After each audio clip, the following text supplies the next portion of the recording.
Hey, Jamie Stenhouse here and welcome to New York. And tonight I want to talk about how to go about pricing your product or service from a different point of view. I'm sure you've heard a lot about pricing before in terms of how much is the outcome worth to the client, what's your time worth, and all of that. Tonight I will be giving you a different point of view about how to approach your pricing for a product, a service, or anything that you're creating for your company or your next project. Start spreading the news. I'm leaving today. I want to be a part of it. New York, New York.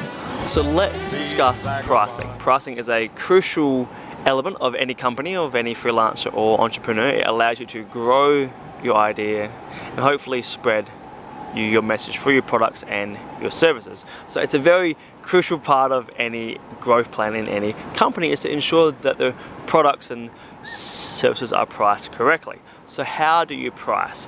Well, a lot of entrepreneurs create a product and they say, okay, what can I charge for this? How much can I get for this product that I've just created? And that's a good approach to it, because you've created a product or you've created a service, and now you want to price it so you can deliver it to the market.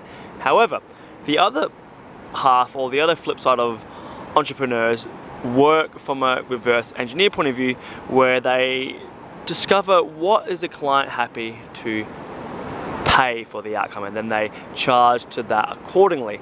However, I like to approach it a little bit differently. Now, those two approaches and those two frameworks are great. I use them from time to time. However, if I'm creating a new product or a new service, I begin not with the idea of the product or the idea of the client or the category or the audience or any of that. I begin with the price point first. So if I want to create a product, let's say for my agency, I don't begin drawing up the product plan or what is included in the product. Rather, I begin with the price point, and then I work from there. I figure out what is it I want to charge. Let's say for this imaginary product for our agency, we want to charge $10,000 per unit. Fantastic. Okay, what does that have to include? What can we include in that price point to make it justifiable for that product? So we're not beginning with the product first and then working out the price point. We're working out the price point first, and then we go, okay, what has to be included to justify that price point for the client? So now we give ourselves a target. We give ourselves an end goal for us to create a product that is worth $10,000, as opposed to creating a product and then trying to price it.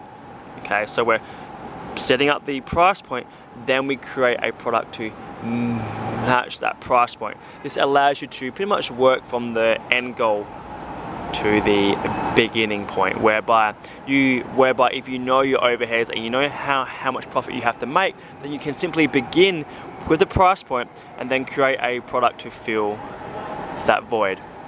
And when you begin from this point of view, it gives you a lot more flexibility, because you aren't cornered in with a certain product that you can't change, or you don't have to recreate your product to match a new price point or a new audience. Rather, you begin with a price point and you can create any product you want to that. So when you're figuring out your price point next, or when you have a new product, or you want to bring something to life in a new industry to a new audience, begin with a price point. What do you want to charge? Figure that out, and then from there go, okay, what has to be included to justify that price point? And usually you want to over deliver, right? You want to ensure that if you're charging $10,000 for a client service, that you're giving them $15,000, $20,000, $25,000 worth of tangible outcomes. Okay, so I've talked about this many a times. Giving more training or more information isn't really a tangible outcome. So when you're delivering extra value to your clients or to your customers, what tangible outcomes can you deliver to them as opposed to more information or an extra ebook or any extra online training, right? What tangible outcomes can you deliver to them?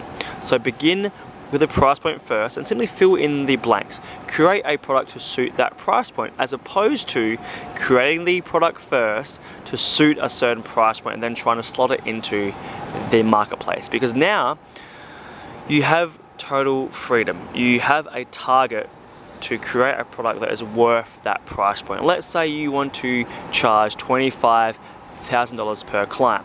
Well, that's your target now. Now you have the creativity, you have the freedom, you have the blank space to fill to make a product worth that much.